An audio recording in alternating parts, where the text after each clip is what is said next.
Hi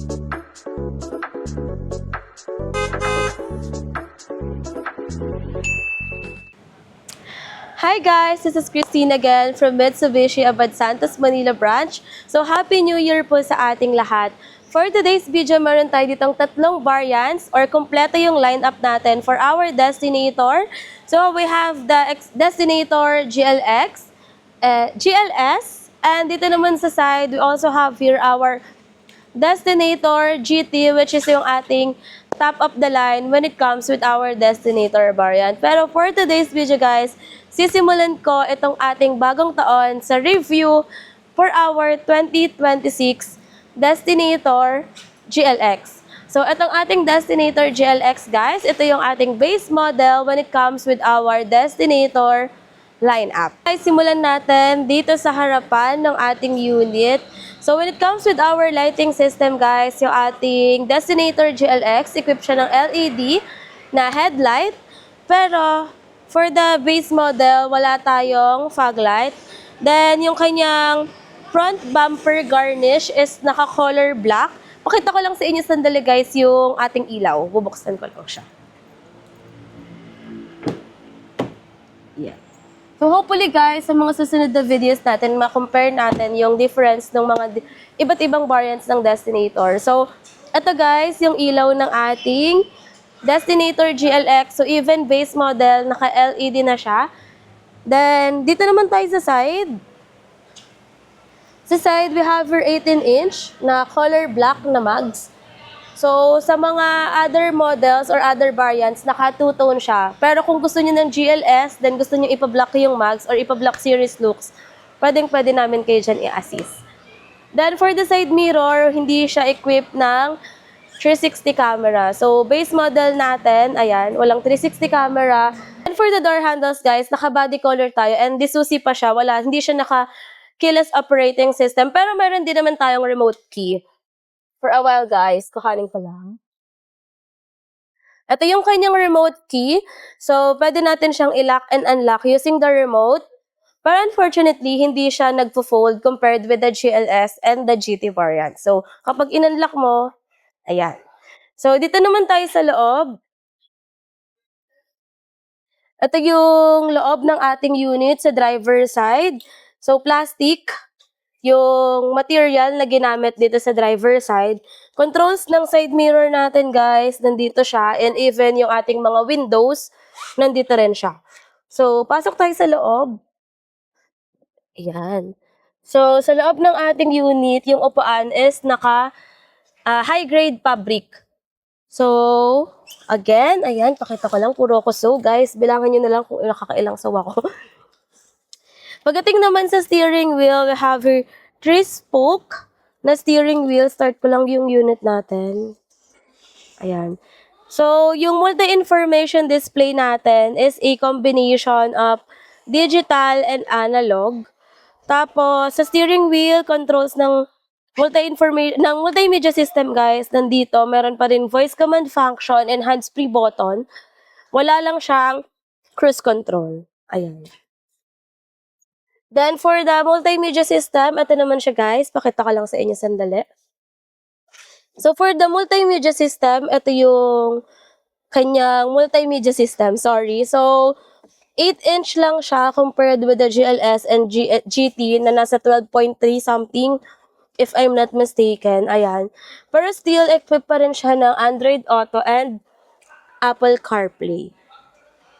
So, for the air conditioning system, meron tayong single zone with max cool. Tapos, yung transmission natin is CVT. Meron tayong drive sport, pero wala tayong drive modes. Then, naka-electronic parking brake with brake auto hold. May armrest na rin siya, guys. Pero wala siyang, aircon vent. Ayan.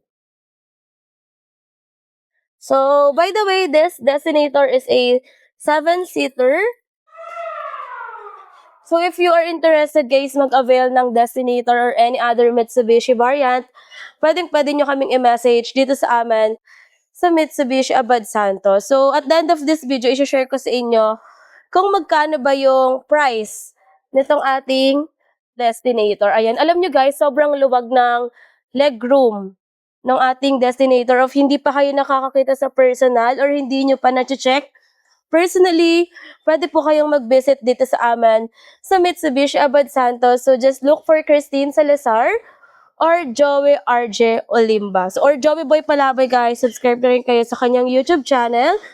Then, by the way, guys, sa Destinator pala, all variants, meron tayo ditong tray. Kasi naka-plastic pa kasi siya, kaya hindi ko siya naipakita sa inyo. Pero maglalagay lang ako ng sample tray ko kung meron akong mga sample videos. Then, meron din tayo ditong mga aircon controls, naka USB Type A and USB Type C na rin tayo sa second floor. So, pakita ko lang sa inyo guys kung paano i-fold yung mga seats.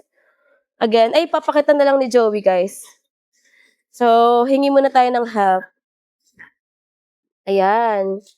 So, ganun lang naman siya kadaling i-fold. So, papakita ko sa inyo kapag naka-fold lahat ng ating upuan.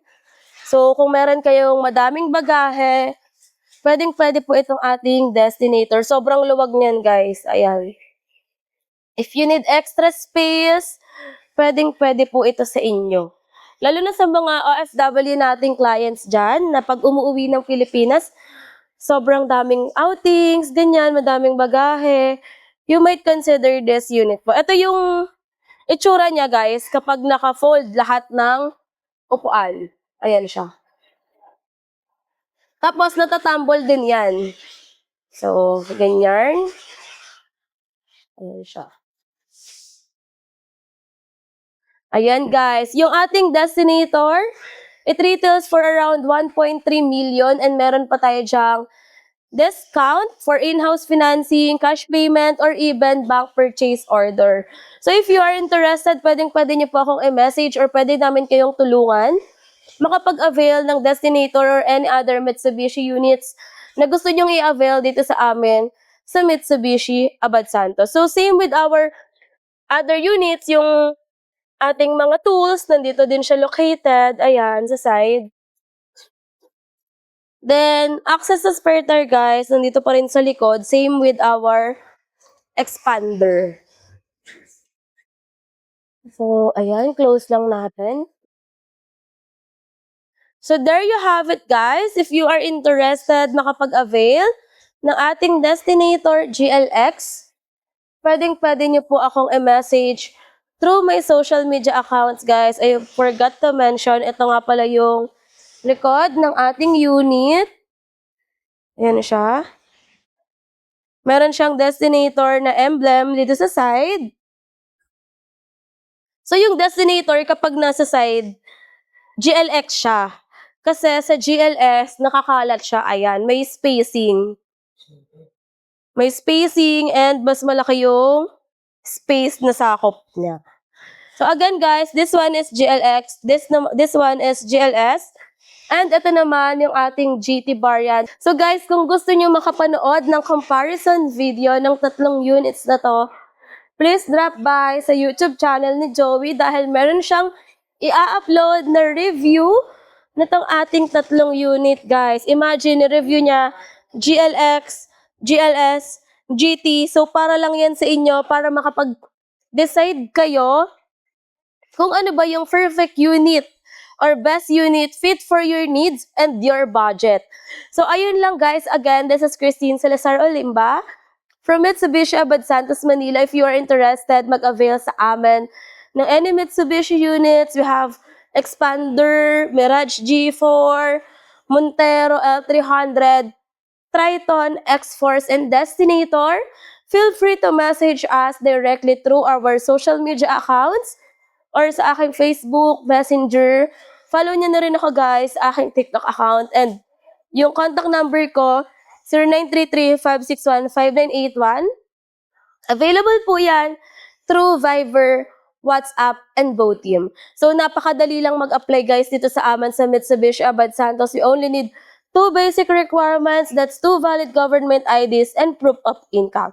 So, again guys, this is Christine Salazar Olimba from Mitsubishi Abad Santos, Manila. I hope to see you here. Bye!